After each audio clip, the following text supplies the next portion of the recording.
judiciaire. Et le Cameroun debout poursuit la consolidation de son bilinguisme. Le ministre des Enseignements secondaires lançait la Semaine nationale du bilinguisme ce lundi. Jean-Ernest Ngalé-Bibeye s'est exprimé sur le thème de la semaine, le bilinguisme comme socle de l'unité nationale et du vivre ensemble. Catherine Toulou-Elanga raconte la cérémonie au lycée bilingue des Touguébé.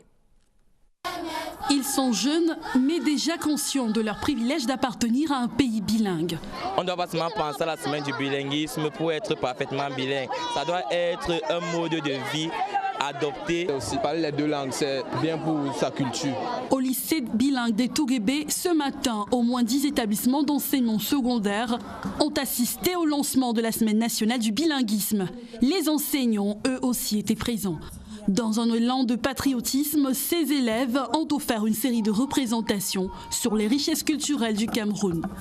Une ouverture officielle lancée par le ministre des Enseignements secondaires sous le thème « Bilinguisme, socle de l'unité nationale et du vivre ensemble ». Dans son discours à la jeunesse camerounaise, le 10 février 2017, le président de la République disait, je cite, « Notre bilinguisme et dans le monde du 21e siècle, un atout majeur dont nous devons tirer le plus grand parti. Ces deux langues, de par l'ouverture qu'elles nous offrent sur le monde, représentent pour notre jeunesse et pour nous-mêmes une formidable richesse qui ne demande qu'à être exploitée. 3 établissements d'enseignement secondaire bilingue ont été visités par Jean-Ernest Ngalé-Bibeye pour se rendre compte de l'effectivité du bilinguisme en attendant la série d'activités prévues cette semaine. Et dans cette pratique équitable des deux langues officielles, il faut dire que des efforts notables sont constatés au Cameroun. Les barrières linguistiques s'estompent progressivement. Dans nos services publics, on parle de plus en plus invariablement l'anglais et le français. Mais le plus grand espoir sur ce chantier du bilinguisme repose à présent sur la jeune génération. L'enquête de Serge Atangana-Bisso. Simplement, best wishes to the head of the nation. I hear many more things in English. I talk very well English. Le minimum syndical, dirions-nous.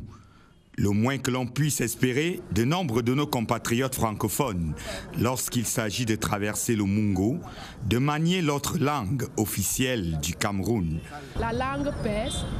On a eu peut-être cet handicap quand on était au lycée, on ne s'attardait toujours pas au cours d'anglais. Je me sers juste du petit gramme, comme on dit en anglais.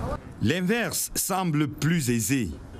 On rit pas, eux s'expriment, apprennent.